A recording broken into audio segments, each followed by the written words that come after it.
Good morning, students. Our today's topic is strong and weak convergence. In the calculus, we define different type of convergence like ordinary convergence, conditional convergence, absolute and uniform convergence. In functional analysis also, the situation is similar. We have great variety of possibilities.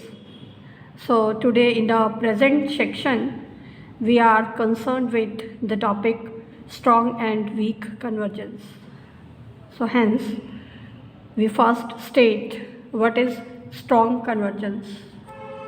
Let us consider a norm space X and a sequence Xn. Then we say that the sequence Xn is strongly convergent if it is convergent. Strong convergence simply means convergence in the norm space. So by definition of convergence in the norm space, we can say that the sequence Xn is strongly convergent if there exists an element X belonging to the norm space X such that as n approaches to infinity, norm of Xn minus X approaches to 0. Or we can say that the limit of the sequence Xn, that is X. Or simply we can write it as Xn converges to X. This X is the strong limit of the sequence Xn, and we say that the sequence Xn converges strongly to X. Now we define weak convergence. Weak convergence is defined in terms of bounded linear functionals on the norm space X. The set of all the bounded linear functionals on a norm space, that is called dual space of X. And the dual space of X, that is denoted by the symbol X dash. So X dash is called dual space of X. Now we define the weak convergence in terms of bounded linear functionals. So let us take a norm space X and a sequence Xn in this norm space. We say that the sequence Xn is weakly convergent sequence if there exists an element X belonging to the norm space X such that for every f belonging to the dual space of X, f of Xn converges to f of X. Or we can say that the limit of the sequence f of Xn, that is f of X. So if this condition holds, we say that the sequence Xn converges to X weakly, and this element X, that is called weak limit of the sequence Xn. Or we say that the sequence Xn converges weakly to X. Now next we have following lemma based on weak convergence. In this lemma we have a sequence Xn which is weakly convergent sequence in the norm space X. We are given Xn converges to X weakly. Then we are to prove the three parts. In the first part, we prove that the weak limit X of the sequence Xn, that is unique. In the second part, we prove that every subsequence of the sequence Xn converges weakly to X. And in the third part, we prove that the sequence formed by the norms of Xn is bounded. So first of all, we prove the uniqueness of the weak limit X of the sequence Xn. So let us suppose the sequence Xn converges to X weakly as well as the sequence Xn converges to Y weakly. So by definition of weak convergence, if Xn converges to X weakly, it means f of Xn converges to f of X for every f belonging to the dual space of X, and also f of Xn converges to f of Y for every y, every f belonging to the dual space of x. Now because the sequence f of xn, that is a sequence of scalars, so its limit is unique, and therefore we can say that f of x will be same as f of y for every f belonging to the dual space of x. And from here we get f of x minus f of y, that is 0. It means image of x minus y is 0. Now in the Hahn-Banach theorem we have discussed that for every element x in a norm space, if f of x naught is 0, then this implies that the element itself is 0. So if the image of x minus y under f is 0, then the element x minus y, that should also be 0. So we get x is equal to y. So this proves the uniqueness of weak limit of the sequence xn. Now in the second part, we have to prove that every subsequence of the sequence xn converges weakly to x.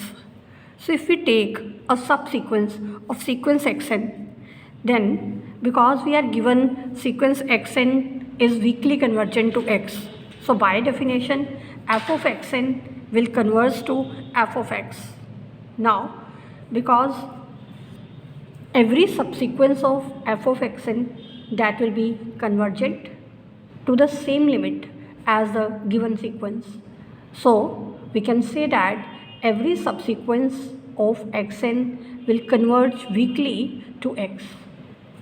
Now in the third part, to prove that the sequence formed by the norms of xn is bounded.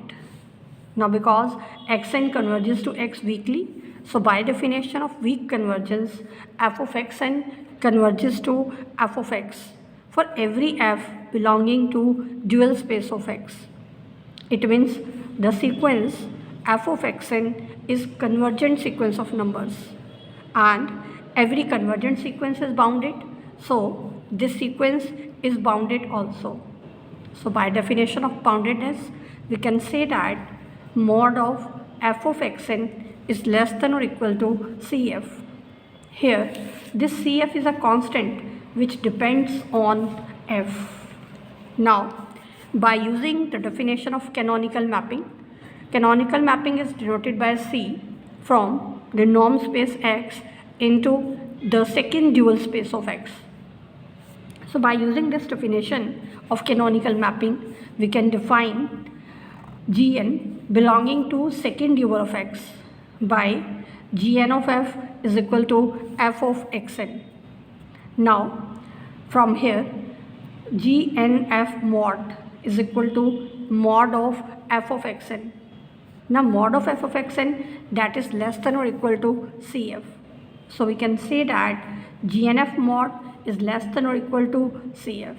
So by definition, we can say that the sequence formed by the mod of Gnf, that is bounded for every f belonging to dual space of x.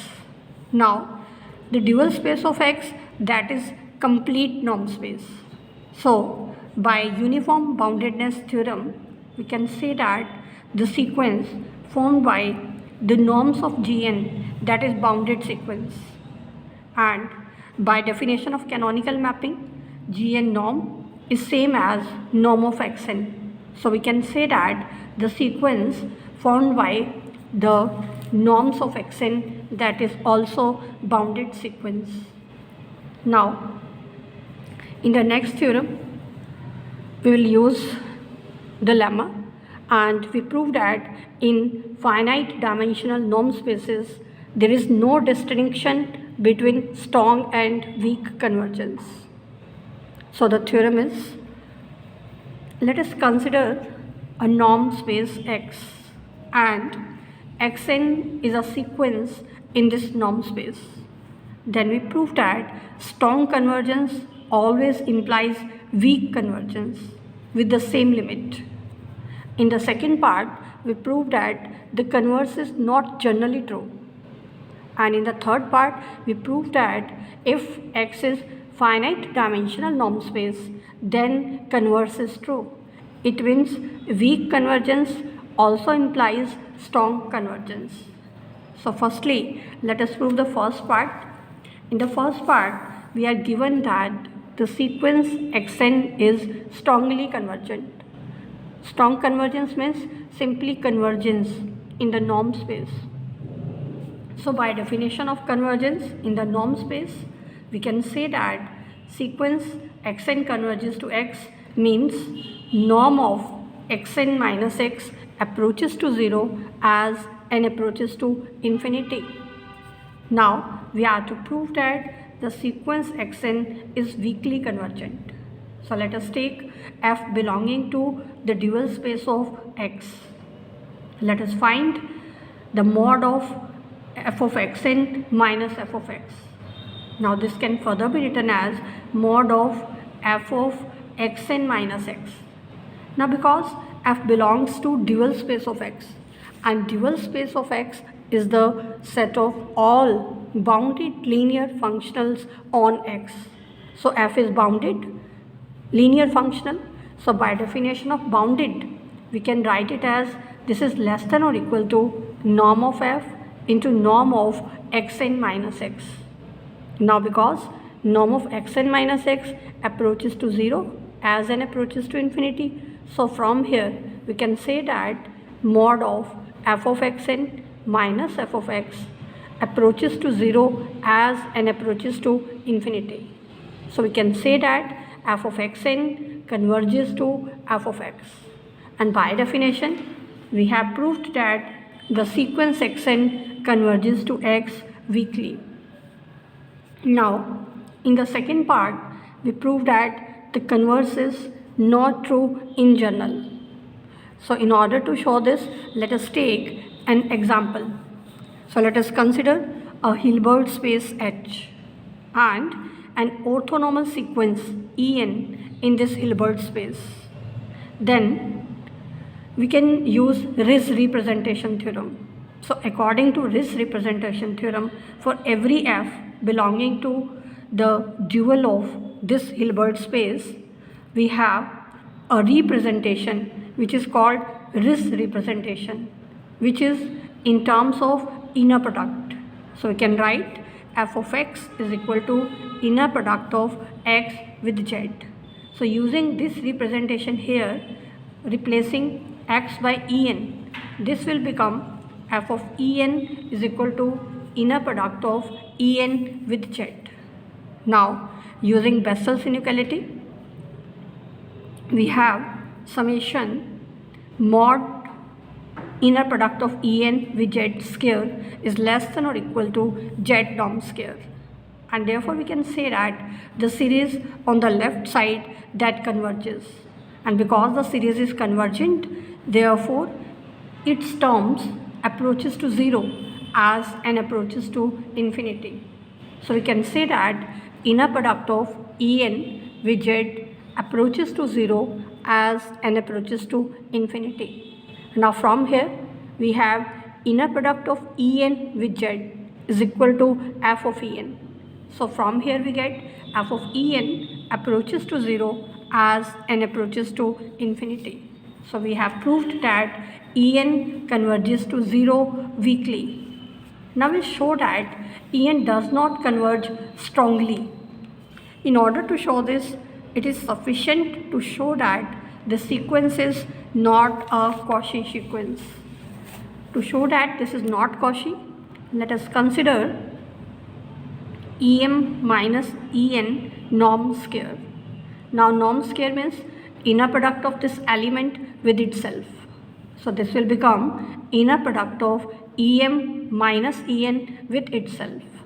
Now by using the properties of inner product, this can be written as inner product of Em with Em minus inner product of En with Em minus inner product of Em with En plus inner product of En with En. Now because the sequence En, that is an orthonormal sequence. So by definition of orthonormal sequence, for two different suffixes, the product of the elements that is 0. And for the same suffixes, each element has the norm 1. It means inner product of EM with itself, that is 1. And here, because En and Em are different members of the sequence, so inner product of En with Em, that will be 0. And also inner product of Em with En, that is 0. Inner product of En with itself, that is 1. So we get Em minus En norm square, that is 2. So we can say that the sequence En, that is not a Cauchy sequence. And because that is not Cauchy, so we can say that that is not convergent. Not convergent means that is not strongly convergent. So this completes the second part. Now, in the third part, we show that if X is finite dimensional norm space, then the converse is true. It means weak convergence also implies strong convergence. So we are given a sequence Xn which converges to X weakly, and the dimension of norm space X, that is finite. So let us take the dimension of X be K. So we have K elements in the basis of X, and those K elements we have taken E1, E2, E3 and so on up to Ek. Now because this is basis for X and Xn belongs to X, so by definition of basis, Xn can be written as a linear combination of the vectors E1, E2, E3 up to Ek. And in this linear combination, we have taken the scalars alpha 1n, alpha 2n and so on, alpha kn. And similarly, because X is also the element of X, so that can also be written as a linear combination of these vectors. So we can write X as alpha 1 E1 plus alpha 2 E2 and so on, alpha k Ek. Now because we are given that the sequence Xn converges to X weakly, so by definition of weak convergence, we can say that f of Xn converges to f of X for every f belonging to the dual space of X. In particular, if we take k functionals f1, f2, f3 up to fk, defined by fi of ej is equal to del ij. Here del ij means Kronecker delta function. If these two suffixes I and j are same, then the value will become 1, and for different ij, the value will become 0. So by using this, let us find fj of xn. So fj of xn, that is given by alpha 1n into fj e1 plus so on, alpha jn fj ej and so on, then alpha kn fj ek. Now whenever these two suffixes are different, from here the value will be 0, and when the two suffixes are same, the value will be 1. So using this definition, we get fj of alpha n is equal to alpha jn. Now because f of xn converges to f of x, so we can say that fj of xn converges to fj of x. Now fj of xn, that is alpha jn, and this is alpha j. So we can say that alpha jn converges to alpha j. Now finally, let us find norm of xn minus x, substituting the values of xn as well as x here, and using the absolute homogeneous property of norm. So by using that property, this term will be less than or equal to summation mod of alpha jn minus alpha j into norm of ej. Now because the sequence alpha jn converges to alpha j, so this term will approach to 0. Therefore, finally we have obtained norm of xn minus x approaches to 0 as n approaches to infinity. And by definition, we can say that the sequence xn converges to x strongly. So this completes the proof of the theorem.